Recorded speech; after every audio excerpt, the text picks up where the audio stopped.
Okay, I want you to hear the difference between these two terms. Eat less sugar. Okay, that doesn't seem so bad unless you're a private company that sells sugar. So what it would be, choose a diet in moderate sugar, or choose a diet moderate in sugar versus eat less. Do you see the nuances and the differences?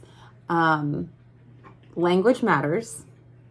And when it comes to recommending dietary behaviors in a large public institution, the words that are chosen, you have a lot of opinions on what those words should say, and those opinions carry a heavy contribution, sometimes financially.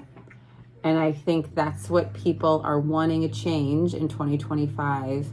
They're wanting to focus on health, again, without industry profits. The problem is it's so intertwined.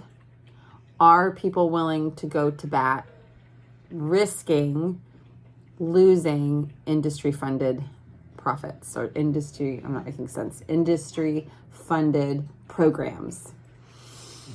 I don't know. I don't know the answer to that, but I do know from a health perspective space that I don't have a government position right now.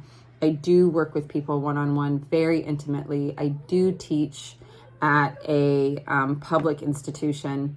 I do have conversations about people and what they want to feel or how they want to be, and it's more confusing than ever.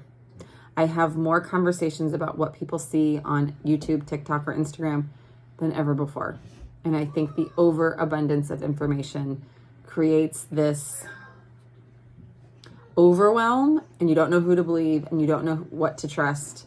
And that can be really, really hard.